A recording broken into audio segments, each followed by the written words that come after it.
สบายดีซื้อลิ้นทองคำภูมิเนาะแล้วก็ตอนนี้ก็คือเป็นเจ้าของขายเพลง Anywhere เนาะมื้อนี้ก็เป็นมือดีเนาะเนื่องจากที่ขายเพลงของพวกเฮาก็สร้างผลงานมาหลายเติบแล้วมื้อนี้ก็เลยว่ามาเปิดตัวเป็นทางการเลยเนาะเจ้าจุดประสงค์ของพวกเฮาก็เพื่อส่งเสริมคนรุ่นใหม่เนาะเพื่อผู้ใดที่มีฝันพวกเฮาต้องการที่จะอยากให้ความฝันเขาเป็นจริงเนาะเขาก็เลยสร้างตัวนี้ขึ้นมาแล้วก็จะมีรายการเป็นรายการของโทรภาพหรือว่าเป็นรายการของที่เขาจะสร้างขึ้นอีกเป็นต่อเติมฝันแล้วก็มีการประกวดเสียงเพลงเป็นซีซั่นไปเลยตอนนี้ก็ซีซั่น2ไปแล้วเนาะจะเริ่มเป็นทางการเมื่อไหร่ล่ะการเงื่อนไขผู้ประกวดได้เงื่อนไขยังไงคือตอนนี้ซีซั่น2ของพวกเราก็รับการประกวดไปเบิดแล้วเนาะก็รับตั้งแต่15ปีถึง35ปีเนาะเอาทุกแบบของที่เขาต้องการจากของเพลงแบบใดสื่อออกมาแบบใดเฮารับเอาทุกแบบเลยเฮาสร้างให้เขาทุกแบบเลยเจ้าก็คือบ่ได้มีการเสียหยังเนาะก็คือพวกเขาก็มีรางวัลให้น้ำใจเนาะแล้วก็เป็นเฮ็ดเป็นคนอยู่ในค่ายเฮาแล้วก็หางานให้แล้วก็เฮาก็มอบโล่มอบรางวัลให้มีเงินรางวัลให้พร้อมเนาะแล้วก็ได้ซิงเกิลเพลงไปเรื่อยๆและการต่อเติมฝันซีซั่น2นี่เนาะเริ่มรอบซีซั่นเริ่มเมื่อไหร่ตอนนี้เขาจะคัดเลือกเนาะแล้ววันนี้ซีซั่น2ที่ว่าจะตัดสินนี่ไม่ก็ว่าน่าจะเป็นวันที่6ของเดือน4เพื่อให้เขาได้เก็บตัวแล้วฝึกตัวเองขึ้นเก่งรางวัลสูงสุดหลายปันใดเพราะว่าในการที่เฮ็ดเป็นซีซั่นนี่มันยังบ่แม่นเป็นรายการใหญ่เนาะเฮาก็เลยเริ่มจากที่ว่ารางวัลที่1ก็ได้3ล้านกีบ3ล้านกีบ2ล้านกีบแล้วรางวัลที่2แล้วรางวัลที่3ก็1ล้านกีบแล้วก็มีของปลอบใจให้แต่ละคนจากระดับค่ายเพลงต่อไปก็ดีนะเป็นระดับซ่าหมดเลยไปเรื่อยๆเนาะลิ้นทองเฮ็ดน้อยๆแล้วก็เติบโตไปเรื่อยๆเพราะว่าบ่ได้หวังว่าสิให้มันโด่งดังหรือว่าสิไปแข่งขันหรือว่าอีหยังเนาะคือความฝันอย่างเดียวก็คือให้มาต่อเติมความฝันให้น้องๆรุ่นใหม่หรือว่ารุ่นเก่าก็แล้วแต่ที่มีความฝันว่าอยากร้องเพลงยังอยากเฮ็ดสิ่งนี้ตัวเองสื่อออกมาอยู่เพราะเขาจะให้ความฝันเขาเป็นจริงแค่นั้นเนาะเป้าหมายเขาถามจะเรื่องเพลงอย่างที่เขามีแบบผู้แต่งเพลงในเฉพาะตัวหรือว่าเอาเพลงนี่แหละโดยก็คือเรื่องอาจารย์แต่งเพลงของเขาก็มีทุกแบบเนาะที่ว่าเขาได้ติดต่อเพิ่นไว้อยู่แล้วก็คือมีสตริงมีหมอลำลูกทุ่งเขาจะมีไว้เบิดเนาะบัดนี้ศิลปินที่เขาได้มาจากการแข่งขันผู้ใดถนัดใดเขาก็ให้อาจารย์ผู้นั้นเป็นคนแต่งให้สารดนตรีเนาะเขาก็มีพร้อมไว้เบิดแล้วฉะนั้นเขาบ่ได้ว่าสิเอาแต่แบบใดแบบหนึ่งเอาทุกแบบเอาทุกความสามารถของแต่ละคนแต่อนาคตมันสิมียังเติมต่อก็ลองติดตามกันด้วยกันนะวันนี้จะถามจริงการสร้างธุรกิจของเรื่องเองเพราะว่าในอนาคตการใกล้ๆนี้จะคิดออกมาให้ติดตามกันสำหรับเพลงเป็นซิงเกิลของเอ๋ย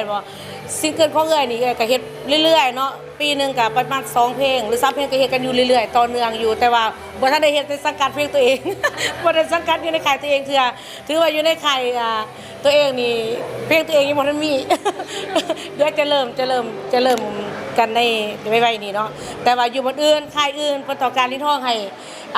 ไปห้องให้ไปเรื่อยๆลิ้นทองก็ไปที่เก่าเนาะแต่ว่าก็ออกมาเรื่อยส่วนหลายก็ออกมาจากกันค่ายอื่นเพิ่นเนาะบ่ว่าสิเป็นค่ายของTK บ่เนาะหรือว่าค่ายของเมสินเนาะเฮาก็ไปค่ายได้เอิ้นไปเบิดลิ้นทองน่ะเนาะยังจะขายตัวเองบ่ทันเฮ็ดแปลว่าสามารถร่วมงานกับใครได้แม่นแม้แต่นักศิลปินทุกคนคือกันเช่นเดียวกันบ่แม่นเฮาสิมาเฮ็ดว่ามากักขังหรือว่าน้องเนียไว้มีโอกาสดีๆพวกเฮาก็พร้อมให้โอกาสนั้นทันทีเนาะให้เข้าใจว่าลิ้นทองสร้างตัวนี้ขึ้นมานี่นะบ่แม่นเพื่อจุดประสงค์อันใดอันหนึ่งเพื่อสร้างความฝันแล้วก็ให้โอกาสของทุกๆคนที่ขาดโอกาสอยู่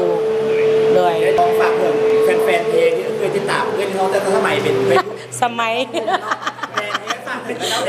โดยเนาะสำหรับแฟนคลับแฟนเพลงเนาะคัดสิว่าสมัยก็กระถือเนาะเพราะว่าเป็น30ปีแล้วที่อยู่วงการนี้เนาะที่เฮาอยู่ในวงการบันเทิงและทุกช็อตทุกอย่างกันเลยเนาะก็ถือว่าเป็นรุ่นเอื้อยเนาะเป็นรุ่นเอื้อยแล้วตอนนี้ก็คืออยากส่งเสริมแล้วเนาะจะได้กะยาในความเป็นศิลปินลิ้นทองก็เป็นศิลปินอยู่คือเก่าเนาะแล้วก็การที่ว่าในฮักแพงแฟนคลับแฟนเพลงก็ยังคือเก่าเบิดเนาะถ้ามีงานหยังหรือว่ามีหยังก็เอิ้นได้เลยเนาะ การที่เฮามีค่ายเพลงนี่บ่หมายความว่าเฮาต้องมาออกจากตัวนี้เนาะคือว่ายังคือเก่าบ่ทุกอย่างเนาะแล้วก็ขอฝากเนื้อฝากตัวบ่ว่าสิอยู่ในบทบาทของอาจจะของค่ายหรือว่าบทบาทในศิลปินหรือการแสดงเนาะก็ขอฝากเนื้อฝากตัวตื่มไปเรื่อยๆเนาะจะพัฒนาตัวเองขึ้นเรื่อยๆ อันนั้นก็ถามว่าเห็นในบางเดือนก่อนๆนี้ทั้งเองเราประกาศครับให้ทางสาวเป็นศิลปินอยู่ในสังกัดเครือที่เจ้าของซิงเกิลรวมกันได้อย่างไรเรียกว่าถึงที่ไปทีมาไงจะได้ที่ว่าที่ได้เลือกให้ทองสวรรค์ครับว่าเป็นหนึ่งศิลปินอยู่ในสังกัดที่จะมีผลงานออกมาในวัยนี้ โดยเนาะคือเพิ่นกับเป็นนักร้องที่มีชื่อเสียงสร้างผลงานมาได้รับหนึ่งแล้วส่วนหนึ่งแล้วเนาะแต่หลายๆทานก็ยังอาจจะเฮ็ดธุรกิจเพิ่มเติมเนาะในการใส่ชีวิตเนาะอันนี้คือเพิ่นได้ผ่านเรื่องการบทเพลงมาแล้วแล้วอยู่ในวงการของเขามาแล้วเนาะฉะนั้นในเมื่อว่าเพิ่นยังมีความหักความมักและในความคิดอันเดียวกันบวกอันเดียวกันเขาก็เลยว่าเขาก็ต้องมีผู้หนึ่งที่มีประสบการณ์แล้วต้องมายืนหนึ่งไว้ก่อนเพื่อสิบอกสอนต่อให้รุ่นน้องต่อๆไปเนาะบ่แม่นว่าลิ้นทอดสิมายืนหนึ่งแล้วมาบอกคนเดียวบ่ไหวเนาะเขาต้องเอาคนที่เก่งมายืนข้างเฮาเนาะฉะนั้นก็เลยว่าเชิญเพิ่นมาเป็นนักร้องประจำพิเศษแล้วก็อยู่ค่ายเฮาแล้วก็เพื่อให้เพิ่นสืบสอนต่อไปแล้วก็ออกสิการในแฟนคลับแฟนเพลงได้เห็นเพิ่นตลอดเพราะว่าเพิ่นก็ไปเฮ็ดธุรกิจรวยแล้วก็บ่ได้มาออก บ่ได้มาออกซิงเกิลเนาะ ฉะนั้นก็เลยดึงมาทางด้านนี้ธุรกิจเราเฮ็ดควบคู่กับศิลปินใดเลยเนาะ ในใบที่เรามีผลงานเพลงใหม่สังคมติดตามหมดเลยฝาก ผลงานเพลงเอ่ยก็มาเรื่อยๆเนาะตอนนี้ก็เตรียมอยู่แต่ก็เตรียมออกอยู่ในค่ายตัวเองนี่แหละเนาะแต่ว่า